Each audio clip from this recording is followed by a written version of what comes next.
یہ ساری چیزیں تو ہیں، یہ تو ہیں، لیکن اس کے سب کے علاوہ ایک چیز جو اللہ تعالیٰ کی طرف سے آئے گی نا، جو ان سب پر بھاری ہو جائے گی، کہ تمہیں پتہ چلے گا کہ تمہارا رب تم سے راضی ہے۔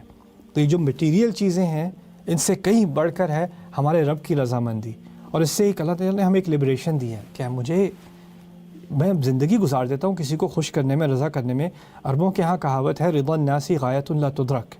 وہ کہتے ہیں لوگوں کو خوش کرنا ایسی کھائی ہے جس کی تہہ پر آپ کبھی پہنچ نہیں سکتے۔ تو ہو سکتا ہے بیوی ساری زندگی گزار دے شوہر کو خوش کرنے میں، وہ خوش ہو نہیں سکتا، اس کو نہیں ہونا خوش، اس نے کرنا، اسے تنقید ہی کرنی ہے۔ وہ آپ اس کے لیے سب سے بہترین کھانا بنا دیں، لوگ فلائٹ لے کے ہیں آپ کا کھانا کھانے، شوہر کہے گا اس میں نمک کم ہے، اس میں نمک زیادہ ہے، اس میں یہ نہیں ہے، اس میں وہ نہیں ہے، وہ کیوں نہیں بنا دیا، یہ کیوں نہیں بنا دیا، اس کو نہیں ہوگا، سیٹسفائی نہیں ہوگا۔ کبھی کوئی بیوی ہوگی، آپ جو بھی کر لو، اس نے خوش نہیں ہو کے دینا، اس نے سیٹسفائی نہیں ہونا۔ کچھ ہوتے ہیں لوگ جو نہیں، آپ کو وہ دینا نہیں چاہتے، ان کو پتہ ہے یہی چیز ایک آپ کو چاہیے، وہی میں نے نہیں دینی۔ لیکن ہمارا رب اس طرح ہمارے ساتھ نہیں کرتا، اس طرح کی کنجوسی انسان کرتے ہیں، ہمارا رب نہیں کرتا۔ آپ نے غلطیوں سمیت جو کچھ بھی کرنے کی کوشش کی، یہاں پہ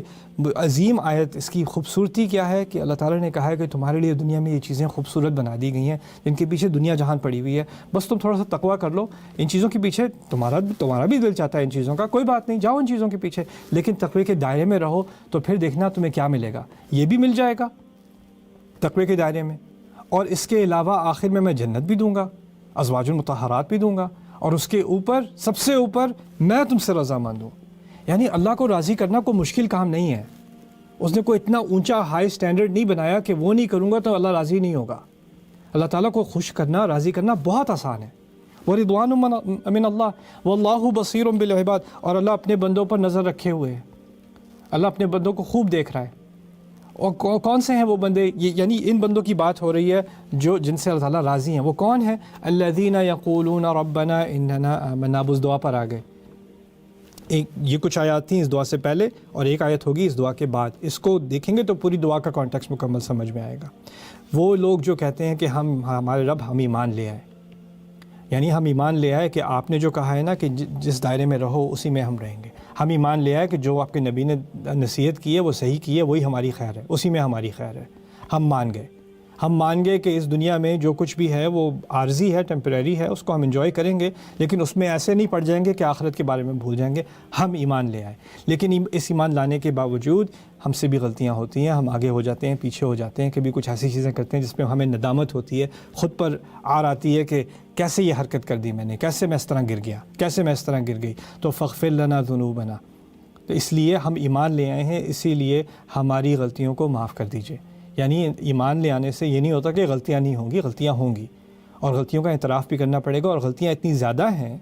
کہ میں گن بھی نہیں سکتا، تو بس میں نے جمع کا لفظ استعمال کر لیا، یہاں پہ اللہ تعالیٰ نے مجھے دے دیا ہمارے کئی گناہ معاف کر دیں۔ اب گناہ کے لیے یہاں ذنب کا لفظ استعمال ہوا ہے، قرآن میں سیئہ، ذنب، جرح، جناح، مختلف قسم کے الفاظ استعمال ہوئے ہیں گناہوں کے لیے،